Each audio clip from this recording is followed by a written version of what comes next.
Good morning, my beloveds. Thank you so much for being here in worship today.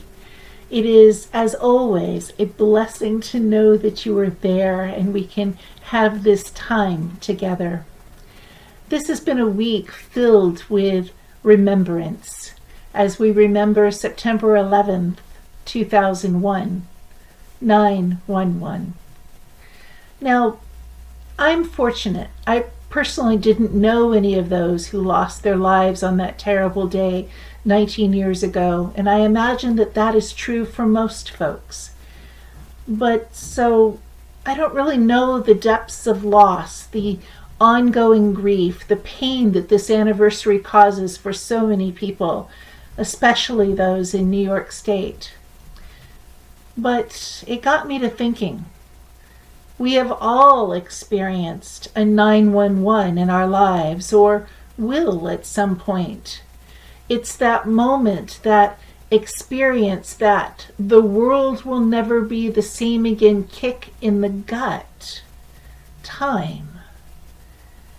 For me, my September 11th came on a May night more than 17 years ago, standing in the emergency room holding our then 3-week-old son, Duncan, listening to the on-call physician say to my now late husband, "I'm sorry, Mr. McGinnis, but you have stage 4 leukemia."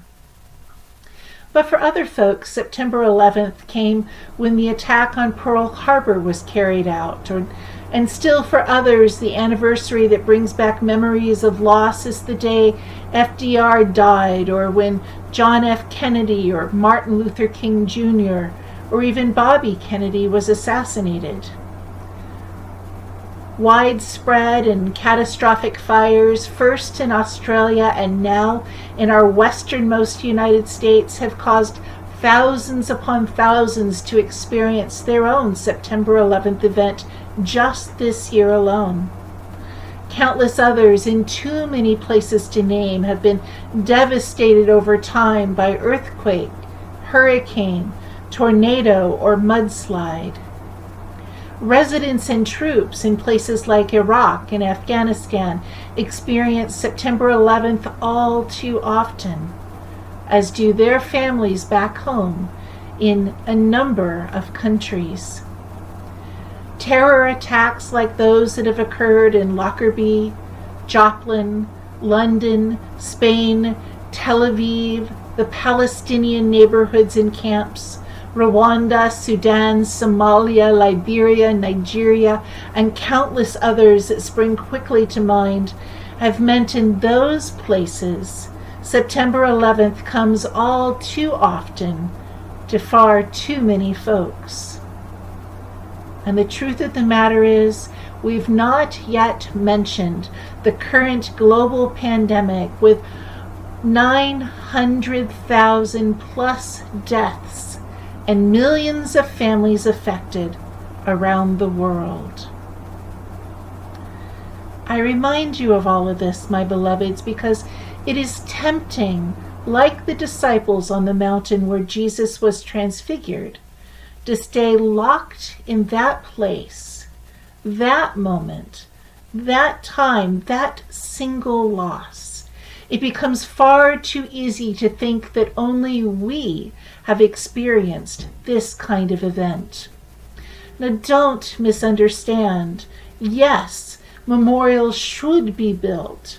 Honor and respect paid to those who have lost their lives and those who rushed into the burning buildings, the cockpits, the stairwells, the streets covered in ash. And yes, we should indeed remember. But I worry that we have let 911 define us as a nation in many ways that continues to damage us. We continue to live under the fear of that day and allow too many commentators and politicians to use that day and those people to manipulate our fears for their own agendas. We've spent and continue to spend billions and billions for homeland security when so many millions do not have the security of jobs, the comfort of a home, the ability to access medical care, the skills to get the education they need. We have focused and continue to focus so much on September 11th that we forget September 12th, the day after, the day that thousands of folks showed up in New York City, at the Pentagon, in Pennsylvania, to help with the searches, the cleanup, the recovery. We forget September 12th, when parents got their kids up once again and sent them to school, where teachers helped their students to grieve, to begin to understand, to begin to get on with life. We forget September 12th, when churches were open for prayer, but also to serve the hungry, to shelter the homeless, to clothe the naked, to box up Bibles, to send to the prisons, to offer comfort and grace and love wherever they could.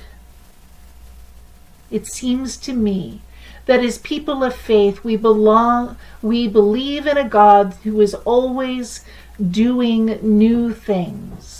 We believe in a God who is comforting the grieving, yet offering them hope and new life. A God who is helping to dig through the rubble and who is building homes for those who have lost theirs in this economic recession.